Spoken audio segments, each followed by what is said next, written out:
Welcome to my first video on MBTI personality analysis of League of Legends champions. I've been thinking about this project for a while and wanting to make a series, so finally I can share my first video with you guys and I'm really excited. I put a lot of thought and research into it, so I'd really appreciate it if you could like this video, share it, subscribe to the channel for future episodes, and leave a comment below. So with that being said, let me first explain what I'm going to talk about in this video and the method behind it.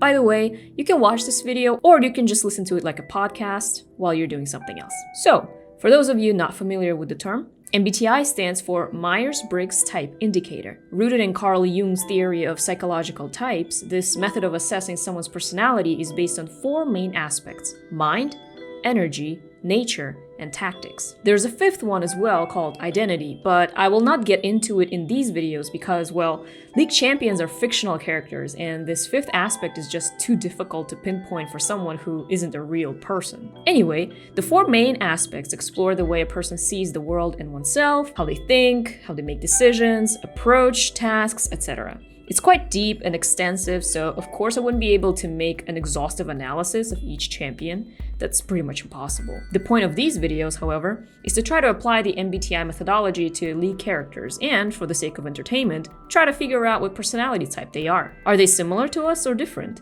Do we have the same tendencies or do we differ in every single personality aspect? Well, let's stick around to find out. Before I dive in though, here's a quick disclaimer. The personality analysis in this video will A. be based on the champion's base universe personality, not on any alternative universe or skins. B.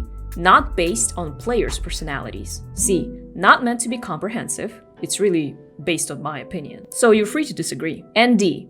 Not meant to diss on any particular champion. Each personality type is unique, and each champion has their own stories and characters that some may like and some may dislike. The point is not to show which champion is right or wrong. Instead, it's to look at each of them more closely and personally. With these disclaimers out of the way, let's finally look at this video's main character. The first champion I want to cover is Yasuo.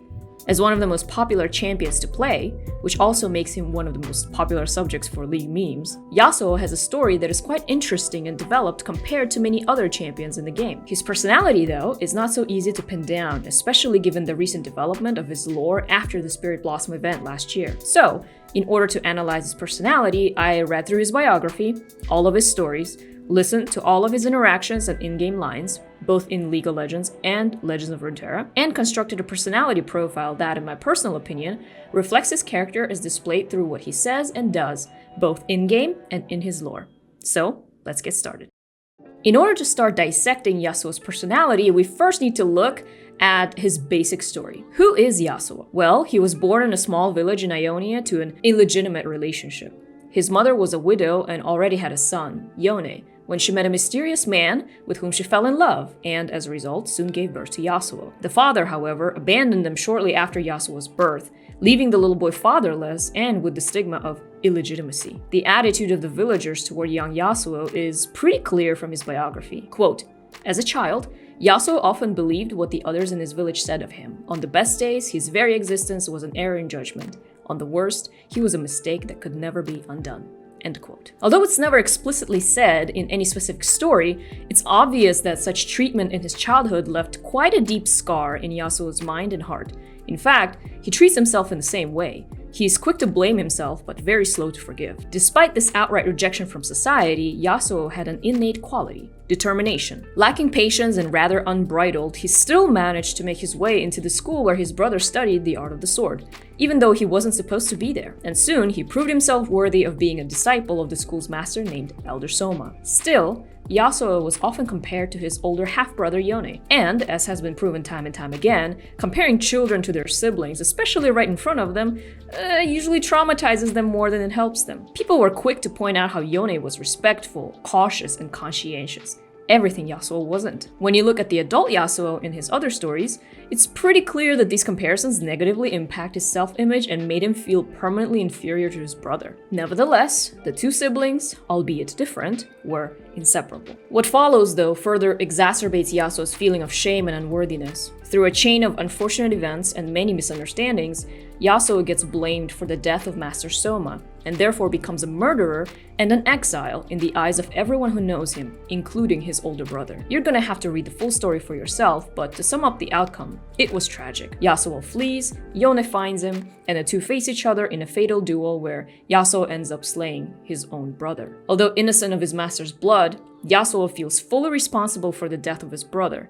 There is now no going back, no reconciliation, no atonement. That is, until Yone is coming back from the dead in the Spirit Blossom Festival, where there seems to be a bit of a closure between the siblings. Later, Yasuo is also absolved of his alleged crime against Master Soma, as it turns out that the latter's death was an accident, not Yasuo's own doing. So that's the gist of Yasuo's story. Phew, that was a mouthful. But it's important to talk about Yasuo's story in order to understand his personality. And his story is one of the most developed in League, as I mentioned earlier. Yasuo never says, "I'm shy," or "I prefer to make judgment based on my feelings, not my thoughts." We never get a plain description of his personality, so we have to look at his words and actions to deduce his character. Now that we're familiar with his basic story, let's dive deeper to see where Yasuo fits in the MBTI spectrum. In my personal assessment of Yasuo's personality, I believe the man is ISTP, which stands for introverted, observant, thinking, prospecting. ISTP is also called the virtuoso personality. And no, it has nothing to do with gin. Here's a brief description of the ISTP personality from the 16 Personalities website. Quote, "Virtuosos love to explore with their hands and their eyes, touching and examining the world around them with cool rationalism and spirited curiosity. People with this personality type are natural makers, moving from project to project, building the useful and the superfluous for the fun of it, and learning from their environment as they go. Often mechanics and engineers, virtuosos find no greater joy than in getting their hands dirty, pulling things apart, and putting them back together, just a little bit better than they were before." End quote. So you may be thinking, that doesn't sound like Yasuo at all. He's not a carpenter or an engineer, is he? Well, in the rest of this video, I will explain why I believe Yasuo is an ISTP. First, I believe Yasuo is an introvert. Why? Well, sometimes you can tell what someone is by seeing what they aren't, and Yasuo displays no signs of extroversion. He is a lone wolf. He operates on his own, tends to be quiet or only makes slight remarks, and doesn't seek other people's company or affirmation. However, this doesn't mean that he never cares about anybody. In the past, he clearly had a strong bond with his brother and was devoted to his sword master. And later, Yasuo shows signs of care in his unlikely friendship with Talia, a young Shuriman mage. This fits well with ISTPs, since they enjoy having other people take an interest in their projects and sometimes don't even mind them getting into their space. Of course, that's on the condition that those people don't interfere with Virtuoso's principles and freedom, and they'll need to be open to Virtuoso's returning the interest in kind. This actually describes Yasuo's relationship with Talia pretty well. He agrees to train her in the art of manipulating natural elements, but not because he's always dreamed of being a teacher. It's because Talia accepted him for who he was. He let her into his space because, instead of challenging him like everyone else, she adapted to him. Of course, part of it was due to her ignorance of his past, but even when she did find out that Yasuo was known as a murderer, she didn't turn against him, but even asked him if he'd come with her to Shurima. In turn, Yasuo patiently instructs and encourages her. He says, "Nothing was broken that cannot be mended. Control comes through practice. You are capable of much more. Remember, you have improved." This is where I believe we get to see one of the trademarks of ISTPs.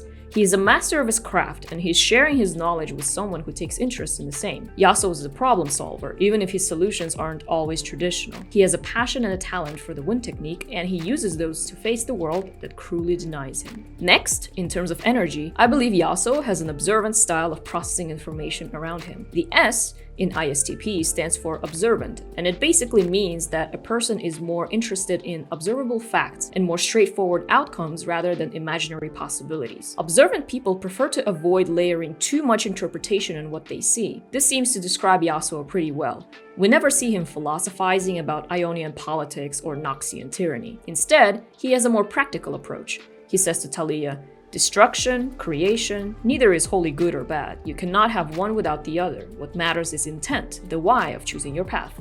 That is the only real choice we have." Moreover, the crux of Yasuo's torment, the guilt that he carries for the death of his brother, lies in his unwillingness to look at the situation from a different perspective. Yes, he is the one who killed Yone, but the circumstances surrounding their ultimate duel arose from much misunderstanding and lack of communication. But Yasuo doesn't spend time thinking about the what-ifs or imagining possibilities. Instead, he chooses to bear the blame, which is to him a natural consequence of his actions. As said in his biography, Even so, Yasuo still could not absolve himself of the choice he had made to abandon his master, or worse yet, how that choice had ultimately led to Yone's death. He did something wrong. He's paying the price. Of course, Yasuo does have a philosophizing nature to him from time to time. Just read the short story called Brotherhood, and you'll see how Yasuo, seeing a little boy and hearing about his sibling, immediately reflects on his own relationship with his brother. All I'm saying is that in my opinion, Yasuo leans more toward observant traits. Now we're moving to the third letter in ISTP.